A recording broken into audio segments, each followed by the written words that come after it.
That was They Might Be Giants with Minimum Wage, Devo doing Working in the Coal Mine, and Roy Orbison with Working for the Man. Welcome to the show, Dimitri, Cherny. Well, thank you, Mr. Bonetangles. It's great to be here. So glad to have you. You, sir, are running for Congress in South Carolina's 1st District. That's right. All right, well, let's make sure our audience is acquainted with who you are and what you are trying to do. So, in a nutshell, who are you and what are you trying to do? I'm just a regular guy that is fearful for our future and fearful for the way America is right now. We have an awful lot of problems. Some of them civilization threatening and some much more immediate in just that people are struggling to live. 75% of Americans are living paycheck to paycheck right now.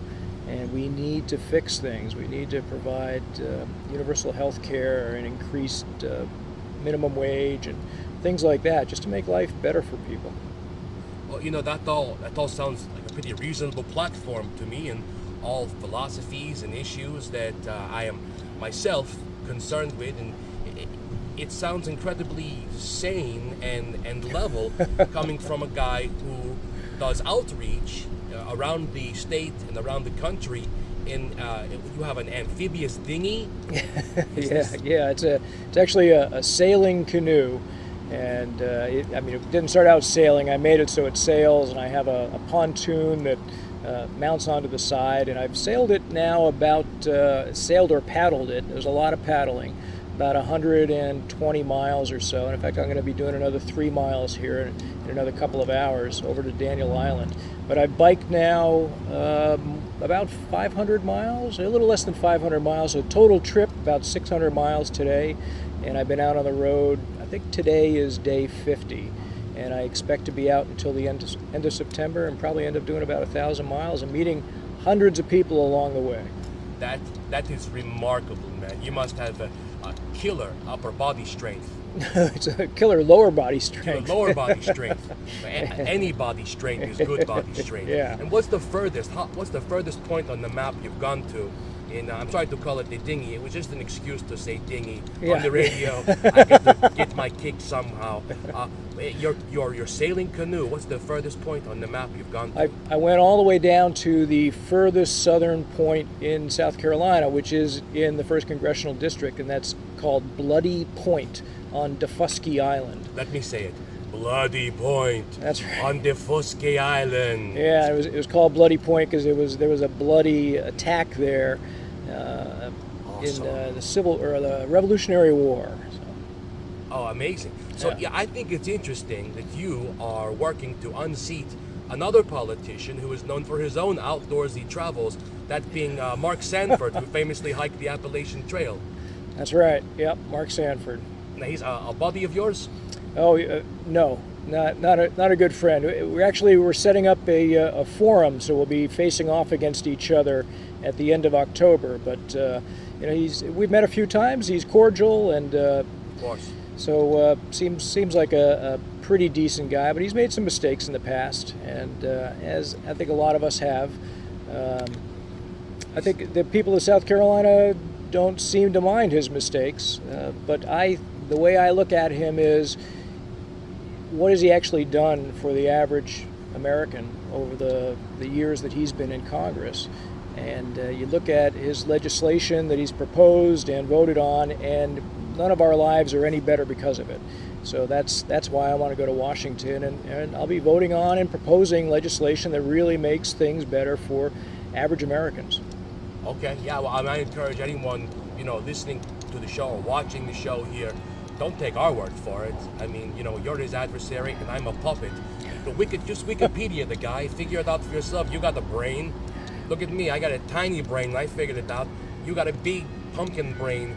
You get on the internet, look up Mark Sanford. Anyway, all right, cool. So you see I make a jab right there at Mark Sanford, but I don't really care. Politics has really turned into a hell of a thing. You've got crazy people and puppets and weirdos, and people are saying things they've never said before. There's a lot of punches being thrown, and I think considering the political climate of the past year and the presidential campaign, especially. I think a lot of voters have had their share and might be feeling somewhat tired and jaded by the whole system. A guy in your position, does that make it difficult for you to motivate people to be passionate? That's exactly the frustration I've had. That even riding around with this vehicle here, which is really hard to miss. An awful lot of people just don't see it, and an awful lot more people don't come up and talk to me. And so it's really a minority of people here in America that are interested in politics, and I think that's a real problem. And if you were a conspiracy theorist, and the more I get into this, the more I may end up becoming that way. You could think there's a conspiracy by the people at the top, the people that are in power right now, to keep the rest of us fat, dumb, and struggling, so we don't have the time or the interest to get involved in politics.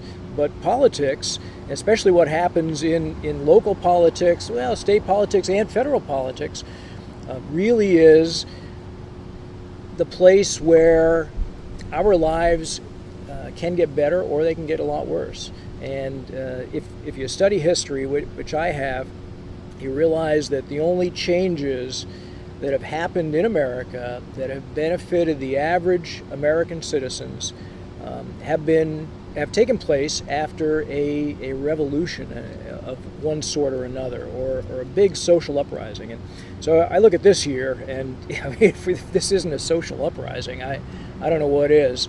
So I'm hopeful that by getting into Washington now, I can be there to help with the changes, the legislation that really will make things better for the average American. I think we sure need it, and I hope you get where you're going, On this episode of the show, we are taking a look at the relationship between Charleston's booming restaurant sector and Senate Bill 146. Most people know it better as the South Carolina minimum wage increase question. Now, of all the many underpaid professions, I chose to focus on the food and beverage industry specifically because I think the dynamic of Charleston's disparate economic inequality is on full peacock display in that world. You really see that point where one man's floor is another man's ceiling because the different ends of the spectrum come together for drinks, cocktails, and nibblage. What is your take on Senate Bill 146 and this whole living wage discussion? Well, I think everybody should have a living wage. It's crazy to me whether you're scrubbing toilets or pushing broom or waiting tables, you should be able to live a decent but simple life off of those jobs. I would love to see something like that passed in South Carolina, but I'm not confident anything like that would get passed here in South Carolina. I think we have a ways to go, which is why I think we could probably do it at the federal level before we could do it in South Carolina. I mean, it may take us 4 years or so before we have enough good people in Congress that would agree to do that. We have a majority, but that might be easier than getting things done here in South Carolina. So, but I mean, for the Charleston area in particular, I have a lot of friends in food and bev, and I know how they struggle, and it's a little crazy to me that the biggest employers here in Charleston are either, number one, not supporting affordable housing or not supporting an increased minimum wage, because I know employers here. I have friends that own businesses in downtown Charleston, and they can't hire enough people. They can't hire good people that want to stay in the jobs because those people either have to commute in 20 miles from Monk's Corner or something because they can't find affordable housing here. So it's all kind of intertwined that we need to have affordable housing and or we need to have an increased wage for the people that are living here. And sometime it's going to reach this tipping point where I think the local businesses are really going to suffer because we don't have either an increased wage or affordable housing. I couldn't agree more. I mean, we're going to end up with a peninsula that's just all rich people. I mean, to make a city a cool place, you have to have some poor people. Yeah. And maybe that's inappropriate to call them poor people, but poor people are cool, man. So I don't even understand the other side of this argument. Like, what is the rationale against raising the minimum wage? Like, what's the hang up? Do you get it? I think I understand their argument, but I think it's an irrational argument. But it all boils down to greed. People don't think that someone who's scrubbing a toilet or changing sheets on a hotel room bed or waiting tables or washing dishes should be earning a whole lot of money, and the people at the top of the organization should instead. And it's a non-sustainable way of thinking. That's the bottom line. And I'm all about sustainability and making sure that our civilization lasts. And damn it, this is where we can start it right here. We can make it so that we have a much more comfortable city with, like you said, a mixture of people of all economic ranges. And honestly, a lot of creative people aren't interested in making a whole lot of money. And creative people are fun people to hang out with, and I think they really help to add to the color of our society. So we're always going to have people that aren't making a lot of money, and we may as well, if we want to have a good, colorful society, we may as well provide a good living for them and a good affordable places to live. That means a lot. It means a lot to me. As a small artist, I consider myself a local performing artist, and you're a very small artist too. too. I'm making small bucks, like literally tiny little dollars, puppet dollars for my tiny pockets. And my pockets are hurting, Jack. Let me tell you, Dimitri. I want to say thank you for your time and insight and your efforts for rowing around, sailing around the state in the canoe. I hope you. I know it's an uphill battle, to win this office, and I don't know what kind of a chance you have, but you keep fighting the fight.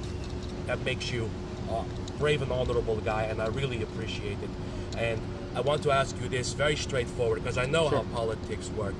If I pull a few strings, so to speak, and help you win this thing, what are you going to do for little puppets in Charleston? Oh boy, what would I do for little puppets in Charleston? I don't have all the time to go into it, but I got some good plans to throw money from Wall Street back down here into the Charleston area and all the small communities out there, and to support artists and creative types everywhere in America. And I think that's something we really need to do. So I mean, honestly, that's what I'd do for little puppets in Charleston and everywhere else. It's a deal, man. Roll out the puppet plan. Give me a handshake. All right, man. Thanks for being here. Up next, we have Foodie TV's Danny the Savory Satyr reviewing Charleston's hottest new eatery, the Arsbag Cafe.